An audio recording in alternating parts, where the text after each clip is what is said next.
now joined by both coaches of the soccer programs at McKinney North. To my far end is Lance Lovell, the head coach of the girls soccer program, and right next to me is Tommy Sills, the head coach for the boys soccer program. And Tommy, it's been a while since we've talked, so I'll go ahead and speak with you first. You finished second in your district to Prosper. Right. What was the difference in those two games with Prosper? They were the only two district games you lost. What did Prosper have that's just a little bit more than you had in those games? I think they moved the ball a little bit better than we did. We got, for some reason, we didn't play the type of game that we really should have been playing against them. I don't know if the kids were nervous or what, but we didn't play possession like we'd played all year long, and that cost us. It's hard to play teams like that if you don't play possession ball. You were able to get wins against all the other teams in your district, had a few close games, a few one-goal games in that span. What was it about your team that was able to keep their composure when challenged by some teams that you knew going in that you should probably get the win over? The most important thing is we had 21 seniors, so had a lot of kids that were the reserves that could come in and let's not lose a whole lot of movement on the ball and defensively and stuff. So bottom line is the cohesiveness within our team because I had so many seniors. Lance, your team, we went through the district last time that we talked. You finished 7-1 in that district. You get that opening round win against Frisco Liberty 2-1. All those Frisco ISD teams are playing so well. So how were you able to get, 1-0 you won that game. Sorry, I had 2-1 in my head for whatever reason. Getting that one goal, what led up to the one goal in that game by Olivia Detmer? The game against Frisco, we played at Ron Post Stadium, and that was really a hard-fought game. I thought that both teams were very evenly matched. They had some talent on their side of the ball that caused us some problems, but it was just the way that we play. The possession style of game that we play. We got the ball down on the left side of the field in the corner, played it over into the middle, and Hadley received the ball. Instead of taking the shot, she passed it off to Olivia, wide open, and Olivia had a one-touch shot that hit the crossbar and went back into the goal box, into the goal mouth. But that was the difference, and then we held on, and like we've been playing defensively all year, held on and played good, strong, tight defense, and again, held on to that one. You go in the next round, you play Highland Park. That was a 4-1 win for Highland Park. I believe it was 2-1 at halftime in that game. Is that correct? 2-0. 2-0 at halftime. So going into the second half, what did you tell your team about trying to get the 2 goals back in that game? Well, I think halftime really had a lot to. The conversation mainly was about how we need to let go of the atmosphere and the opponent who we're playing, and just get back to start playing our style of game, the way that we play soccer. Because, quite honestly, Tyler, I think the environment, the location, the opponent really got into our heads. And we were not on our game. So we talked about a couple other tactical things about what we could do to possibly break them down a little bit, but primarily it was about let it go. That was the first half. We've got a whole 40 minutes to play. Let's go do it. And did you see a big change in that second half from your team? You're able to get that one goal in the game. I really didn't. To be honest with you, we did get the one goal in the second half, but that was towards the end of the match. And so when you have one of those games where it's just not working, it's just not clicking, what do you tell the team afterwards? They're obviously devastated after a playoff loss. What do you tell them afterwards? To try and let them realize the good things about the year, like the 15-3 overall record for the year. Well, these are some tough questions, Tyler. In a situation like that, when you go into the second round of playoffs and you play that type of opponent, and you really just, looking at the score, it looks like you got spanked, and it really wasn't the case. And to answer your question, after the game's over with, I just told the girls, I said, hey, you know what happened, We had a great season, district champions, won our first round playoff game. It was a great season. Congratulations. And then we just moved on from there.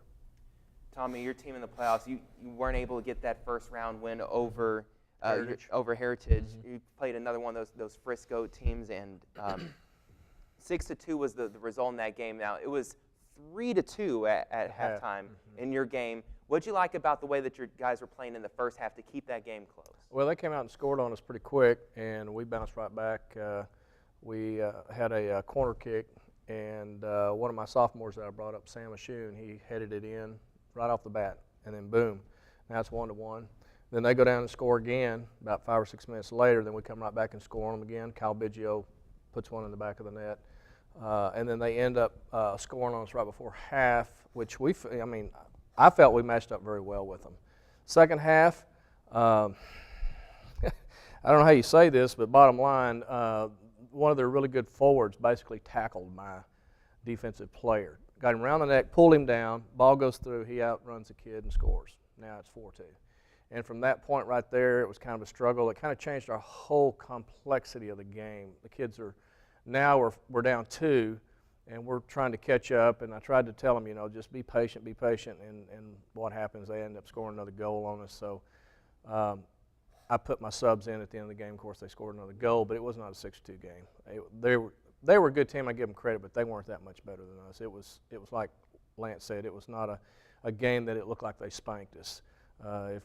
If you come back and talk to their coach, they're going to say it was a hard-fought game, and bottom line, that's kind of what happens at the end of a game sometimes. A lot of times, especially in the playoffs, when you see those bigger margins, it doesn't tell the whole story because a lot of times when you have to press because you can't, settle, for being down a goal, you have to get that extra goal. You lose one, you still lose the game. Exactly. In the second half, when you have a play like that happens that, the ref he misses a call, a player gets away with a little contact that should have maybe been called a foul, that's always has an effect on the player's psyche. Kind of eats on you a little bit. They're always keeping that in their head. How, as a coach, were you trying to deal with that? How did you try to rally your players? Because you can't call a timeout to go talk to them. Well, he's a really good player. I'm not taking anything away from the young man, but that's his style. He plays club ball with a few of the players on my team, and they said, Coach, he will grab you around the neck, he'll throw you down, and he's not very big. He's probably maybe 5'7", 125 pounds, believe it or not. But he knows how to use his body and how to get in position, and he's really fast. So all he's got to do is get his arm on you and get around you somehow. And he's learned that, I would imagine, throughout the years he's played. And he did a great job there. He got away with it, scores a goal. For both of you, you're losing a lot of players going into next year. I know you mentioned you had 21 seniors. And, Lance, you're losing a couple of big-time playmakers on your squad. Tell me a little bit about both of you guys, who you're looking to next year. I know you have Kyle Biggio back, which is key, but who else you guys are looking to step up in those key roles for your teams? We'll start with you, Lance. I'll take it. Well, over the course of the last 2 years, I've lost quite a few really talented and special parts to our team. And then this year is no different. Losing Belicia, losing Hadley, and losing Clarissa this year to graduation, it's going to be very difficult to replace that. Not only on the goal scoring side of the ledger, but also the leadership side as well. Got a lot of youngsters, a lot of 9th, 10th, and 11th graders. Mainly, a lot of the 9th and 10th graders have had an opportunity to come in and play a lot this year. So what I'm looking forward to for next year is taking that experience that those young ones got this year, and hopefully that allows them to propel themselves into maybe a game changer type player for next year, and looking forward to hopefully being able to get some good quality freshmen in this year or next year, and maybe hopefully, as we always hope, for move-ins that could come in and help us out. But like I said, over the last 2 years, we've lost a lot, and we're going to have to do some really crazy things to replace what we've lost. And Tommy, same question to you. Losing basically your whole entire varsity team going into next year. I've got 3 starters coming back: goalie, Matt Garza will be a senior next year, and I think he'll do fine. He'll step up and take the leadership role. Of course, Kyle Biggio, he was Offensive Player of the Year in 17-4A. And I got Scott Bell, which Scott Bell was second team All-District, and probably, well, he was up there with a lot of scores himself and a lot of assists. So those three guys are going to be, very important to our team. But I've got a really good sophomore group, and one of those is Lance's son, Austin. Austin is really come on strong. I look for him to be able to kind of solidify my defense. And also maybe play a little bit up front too. He knows the game. His dad's a coach, so that's an advantage for me. And also take that leadership role. He's that type of kid that he's real quiet, but he also takes that leadership role by what he does.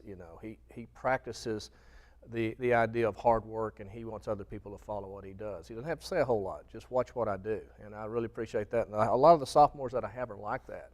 And Damiano De Leon, Sam Ashoon. I've got some kids that if they step up like I think they can, we're going to be better than it should look on paper, if you understand kind of what I'm saying. Exactly. Where, like Lance lost a bunch too, but the most important thing is if they step up, and maybe like Lance said, we get a couple of move-ins, it could be a totally different team. But with this new district, who knows? And let's talk about the district. It's the last thing I wanted to talk about, and whichever one of you wants to jump in first can. The new district, you obviously have McKinney. That's going to be in your district, so you have that extra district rival. And then you have the two Wiley teams. Lovejoy is going to be in there, and Prosper remains there. So the pro is you get the better competition to help prepare you for that playoff run. The con is you don't have necessarily that automatic playoff entry like you have the last couple of years. Right. Well, only thing I can say about that is, like I said, our kids have got to step up to it.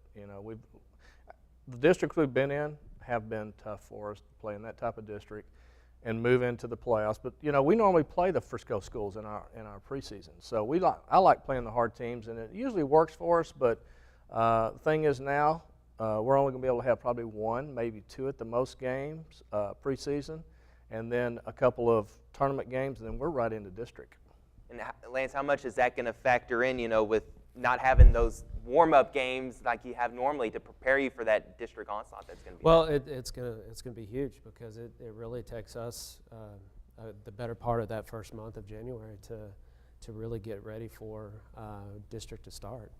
And our new district, the 8 schools that we have, McKinney High girls, they made it all the way to the 5A regional final this year. They're coming into our district. Wiley East, they're going to state. They're coming into our district. Wiley, Lovejoy, Prosper, us, and then Sherman and Denison. You've got McKinney, Wiley East, those very, very good, talented teams, and then you're going to have 6 others vying for those last 2 playoff spots. It's going to be tough. And we tough. Lance and I both have great quality kids. Lance probably is right up there where I'm at as far as I've got 14 kids that made academic All-State. And Lance is probably pretty close to 14 as well. Yeah. That's crazy out of 25 kids. Right. I've never had that happen before.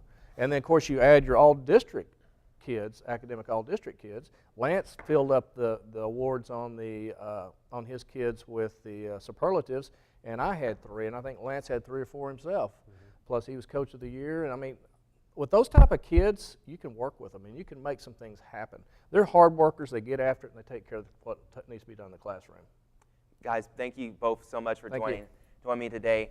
Appreciate your time. It's both coaches for McKinney North Soccer. The girls finished 15-3 overall in the season. The guys finished the year 11-6 on the season, both winning records. Going to be a stacked district next year, a lot of talent, but that means some great games coming to McKinney.